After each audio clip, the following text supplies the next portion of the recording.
Assalamualaikum warahmatullahi wabarakatuh. Apa kabar semuanya? Kali ini kita akan mempelajari materi Pitagoras. Sebelum belajar, mari kita berdoa terlebih dahulu. Bismillahirrahmanirrahim. Raditu billahi rabbah wa bil islami dinah wa bi Muhammadin nabiyya wa rasulah. Rabbi zidni ilman warzuqni fahma. Amin. Alhamdulillah sudah berdoa dengan baik ya. Sekarang ayo kita lanjutkan ke pembelajaran kita Pitagoras. Teorema Pitagoras. Materi ini dipelajari pada kelas 8. Fungsinya agar kita mampu menjelaskan dan membuktikan teorema Pitagoras dan triple Pitagoras. Jadi, dengan teorema Pitagoras kita mampu mencari panjang sisi segitiga siku-siku. Sebelum kita membahas Pitagoras, yuk kita ulas sedikit sejarah teorema Pitagoras. Pitagoras lahir di Pulau Samos, daerah Ionia, Yunani Selatan, pada tahun 582 sebelum Masehi sampai 496 sebelum Masehi. Peninggalan Pitagoras yang terkenal sampai saat ini adalah teorema Pitagoras, yaitu yang berhubungan dengan panjang sisi-sisi pada segitiga siku-siku. Jadi, teorema Pitagoras adalah teorema yang menunjukkan hubungan panjang sisi-sisi pada segitiga siku-siku. Segitiga siku-siku terdiri dari 3 bagian. Yang pertama adalah alas, biasa disebut dengan sisi siku-siku. Yang kedua ada tinggi, yang disebut dengan sudut siku-siku. Sudut pada siku-siku adalah 90 derajat. Dan yang terakhir adalah sisi miring atau lebih dikenal sebagai hipotenusa.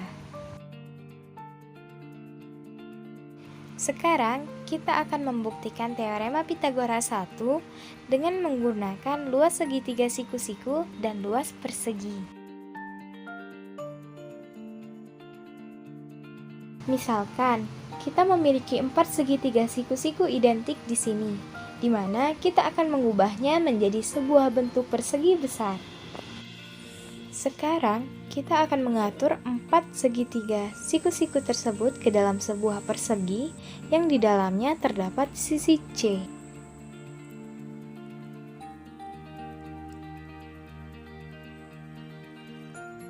Sehingga didapatkan bahwa luas persegi besar sama dengan luas persegi kecil dikali 4 segitiga siku-siku yang akan menghasilkan A kuadrat plus B kuadrat sama dengan C kuadrat. Jadi, teorema Pitagoras adalah teorema yang menunjukkan hubungan panjang sisi-sisi pada segitiga siku-siku, yaitu A kuadrat plus B kuadrat sama dengan C kuadrat. Nah, selain dengan pembuktian yang pertama, kita juga bisa membuktikan dengan cara lain adik-adik. Pembuktian dengan cara kedua ini biasa disebut pembuktian teorema Pitagoras modern. Yuk kita lihat sama-sama. Pembuktian ini hampir mirip dengan pembuktian pertama, di mana kita memiliki 4 segitiga identik yang akan dibuat menjadi persegi besar. Di dalamnya terbentuk persegi kecil dengan luas C kuadrat. Selanjutnya, 4 segitiga pada persegi besar tadi akan diubah letaknya sehingga akan didapatkan 2 persegi kecil dengan luas A kuadrat dan B kuadrat. Selanjutnya, kita dapat membandingkan gambar sebelum dan sesudahnya. Dengan persamaan luas persegi sudah diubah sama dengan luas persegi sebelum diubah. Nantinya kita akan mendapatkan persamaan Pitagoras. A kuadrat plus B kuadrat sama dengan C kuadrat. Jadi, dengan pembuktian kedua ini, kita juga dapat membuktikan teorema Pitagoras, yaitu A kuadrat plus B kuadrat sama dengan C kuadrat. Nah, setelah adik-adik memahami pembuktian teorema Pitagoras tadi, kita akan mencari tahu nih, bagaimana sih cara menentukan panjang sisi dari segitiga siku-siku? Yuk kita cari tahu sama-sama. Diketahui sebuah segitiga siku-siku ABC dengan panjang sisi AC adalah 8 cm dan BC adalah 6 cm. Ditanya, berapakah panjang sisi dari AB? C kuadrat sama dengan A kuadrat plus B kuadrat. Di sini C kuadrat merupakan sisi miring. Jadi sisi miring merupakan jumlah dari sisi lainnya.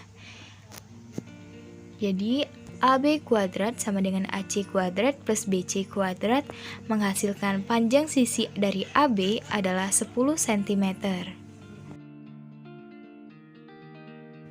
Jadi sudah paham kan mengenai teorema Pythagoras tadi?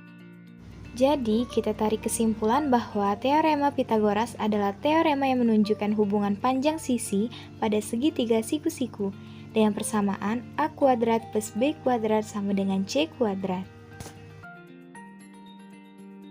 Sampai di sini dulu ya untuk pembahasan Pythagorasnya. Terima kasih atas perhatiannya. Saya tutup. Wassalamualaikum warahmatullahi wabarakatuh.